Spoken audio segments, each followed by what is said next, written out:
Grabando, segunda parte, 3, 2, 1. Continuamos en la entrevista a través de las estaciones de Grupo Fórmula, aquí en la ciudad de Monterrey, 89.3 de FM, 1370 de AM, abriendo la conversación, primer año de la elección, hoy se cumple un año y esta tarde pues se espera pues una movilización, vamos a decirlo así, en diferentes ciudades importantes de nuestro país, comenzando por la capital de la República, con un meeting, ¿no?, del presidente Andrés Manuel López Obrador, que lo manejó como informe y que sí iba a haber cadena nacional y que mejor siempre no, pero que dejaban la transmisión a criterio de los concesionarios de la radio y la televisión. Pero bueno, ya aquí nuestro invitado del día de hoy, el doctor Salvador Borrego, Mónica Borrego, Paula Borrego, que están también con nosotros esta tarde, pues estábamos aquí durante el corte comercial, pues señalando que pues sigue en campaña, ¿no? Sí, sí. A ver, ¿cómo está la aprobación de Andrés Manuel López Obrador? ¿Qué se vivió justamente un día como hoy en el año 2018, Salvador? Bueno, hace un año vivimos una elección ciertamente histórica, pero atípica, una elección paradójica, que se da así porque vivimos una condición de distorsión de la opinión pública, que se da pues después de una serie de procesos donde López Obrador es el candidato, donde nunca reconoce sus derrotas, donde va generando una situación de polarización y una situación de encono con respecto a quienes nos estuvieron gobernando. Eso llevó a un punto interesante en aquella ocasión en la que se bloqueó la autopista del Sol. Tú recordarás al personaje clave en esa ocasión, el comandante Espartaco. Fueron horas de bloqueo, fue una transmisión en vivo en algunos canales de televisión durante todas esas horas. Él negociando con ellos, les pedía que despejaran un carril. Después de 7 horas o más, acceden a considerar la idea de hacerlo. Finalmente piden más tiempo. Y después le dicen que no van a despejar la autopista. Entonces el comandante Espartaco ordena que avancen solamente con los escudos, recibiendo pedradas, garrotazos, etc. Y finalmente la desalojan. Lo entrevistan sangrando, ¿sí?, al comandante Espartaco. Y a mí se me ocurre preguntar algo. A veces pregunta uno cosas cuando ya se tiene la respuesta o cuando la respuesta lógica, sensata es una, pero precisamente para ver cómo está la opinión pública.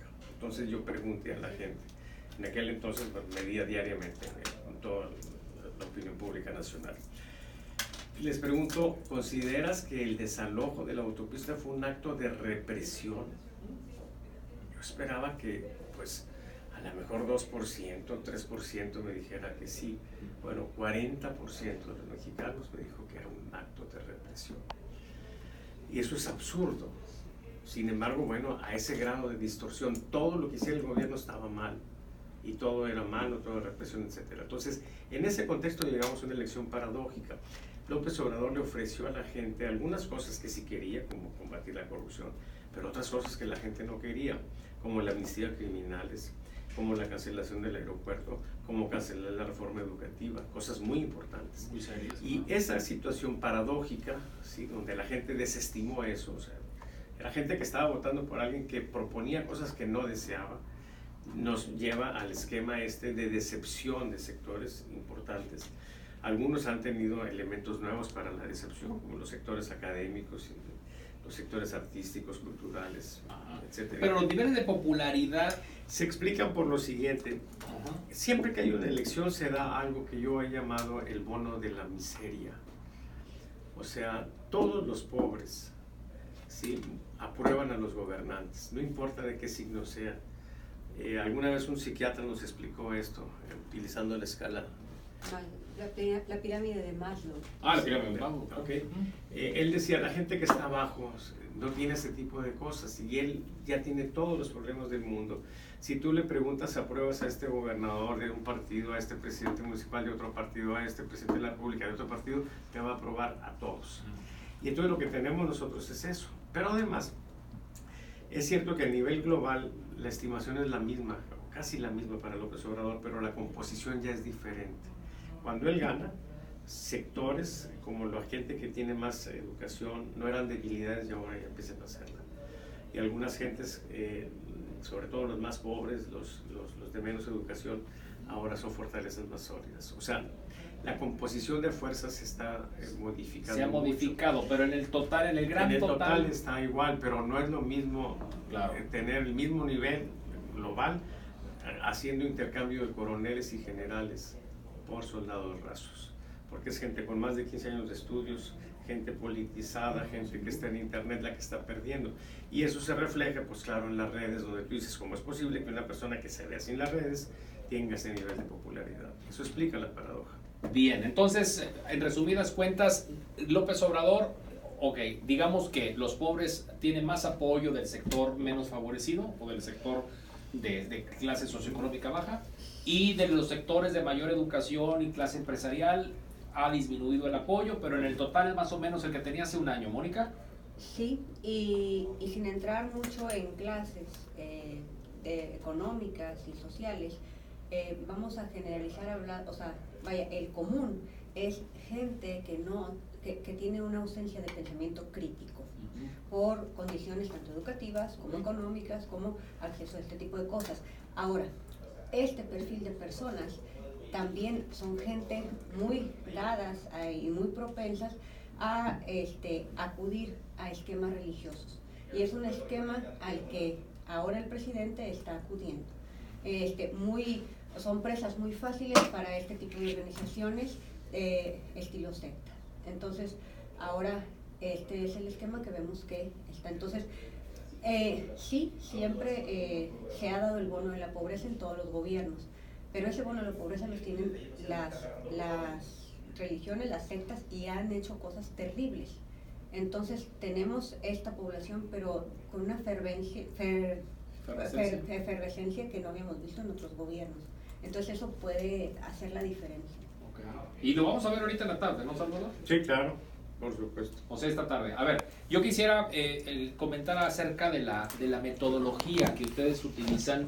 Aquí el doctor Salvador Borrego hace poco más de 4 años, antes de la elección para gobernador en 2015, fue el primero que me dijo quién iba a ganar la elección para gobernador. Bueno, y le dije, no me digas eso. No sé si te dijo, Mes.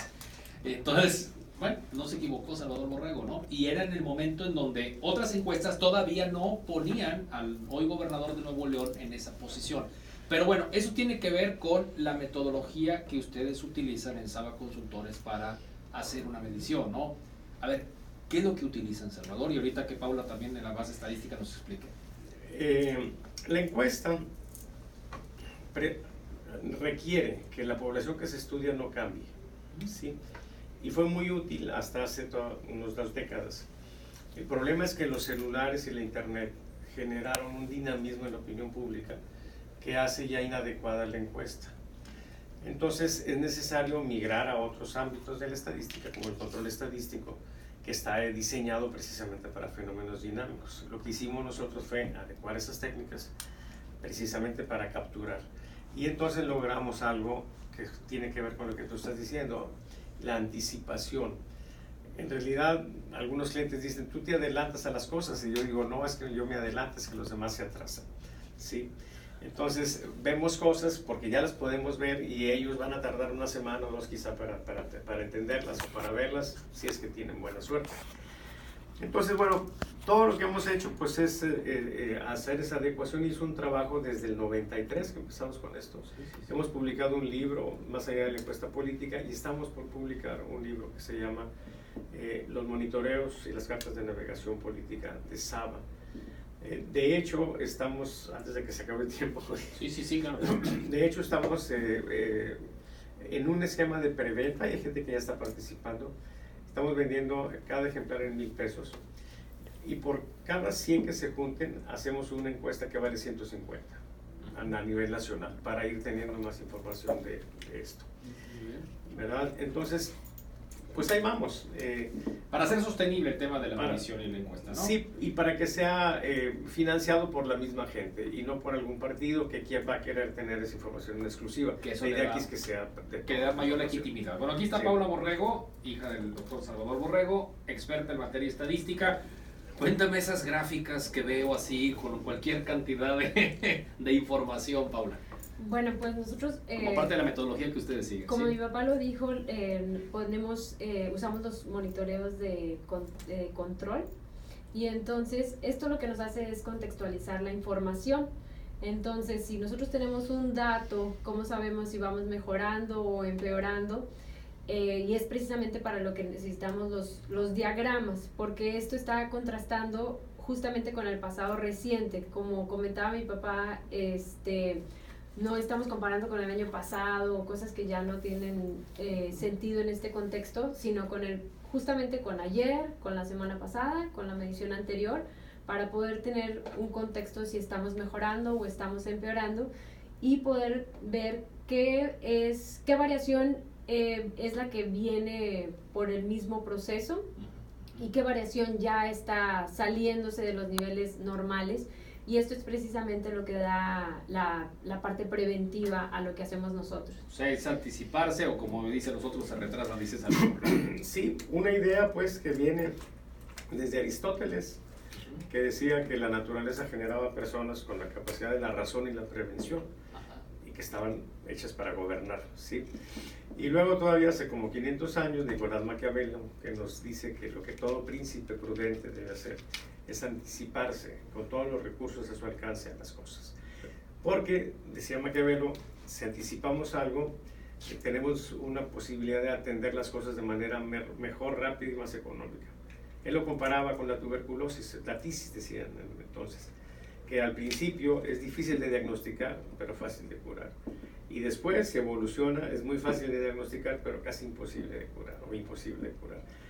Esa es la dinámica que nosotros hemos planteado en todos estos años. Y bueno, algunos clientes, algunos empresarios, pues han sido nuestros clientes, y por eso es que seguimos vigentes como empresa. Pero sí creemos que vale la pena que esto se difunda más ampliamente. El libro que está por salir, lo que pretende es generar gente que tenga la comprensión de estas técnicas, que las aproveche para sus análisis, y bueno, pues que crezcamos en esos campos. ¿Está en preventa el libro? ¿Dónde se consigue, Salvador? Si mandan un correo a saba@sabaconsultores.com, ahí ya les pedimos los datos de factura y todo eso. Muy bien. A ver, conclusión esta tarde, porque pues en unos instantes, a las 5 de la tarde, ya dentro de una hora, comienza un meeting, ¿verdad? Y vamos a ver cómo a ver qué pasa. A ver qué pasa esta tarde. Entonces, ¿con qué nos quedamos esta tarde como conclusión? Bueno, de la primera parte que hablamos de los homicidios, un poco que sigamos, no perdamos la percepción de la realidad, sigamos los hechos con la información que el mismo gobierno federal nos está dando. Nosotros publicamos en nuestra página y en nuestras redes, nuestra página es sabaconsultores.com, toda la información para que le puedan dar un seguimiento puntual en este contexto que ya les platicamos de los monitoreos. Muy bien. Don Salvador Borrego. Bueno, yo siempre espero que las cosas vayan mejor, ¿sí? La gente se mueve a veces en el plano, y es muy peligroso, ¿sí? De los extremos, chayos contra fifís, ¿sí? Que no se polaricen. Pero el problema es que si caemos en esas tentaciones, lo único que vamos a conseguir son empeorar las cosas peores, ¿sí? Y yo sigo pensando pues que tenemos que estar viendo la manera de dar elementos de razonabilidad a las cosas, en la idea de que pues finalmente este gobierno entienda algunas, las adopte, y que pues caminemos sobre bases un poco más sólidas a una condición mejor. Y advierto muchos riesgos, pero también advierto de repente un poco de resistencia, pero a final de cuentas como que sí se hacen las correcciones que se requieren. Y bueno, pues ojalá que dentro de un año las cosas se vean un poco más claras, ¿no? Sí, pues más optimistas, ¿no? Más favorables. Muy agradecido que estén con nosotros esta tarde. Muchas gracias. Al contrario, un gusto estar aquí contigo. Y bueno, pues nos seguimos viendo, ¿no? Debí traerte un ejemplar de otro libro, pero te lo voy a mandar. Bueno, sí, y nos juntamos pronto para platicar acerca de ello, ¿sí? Bueno, muchas gracias. Muchísimas gracias. Gracias a Paula, gracias Mónica Borrego, gracias al doctor Salvador Borrego esta tarde con nosotros en la entrevista aquí en Radio Fórmula Monterrey. Gracias, buenas tardes.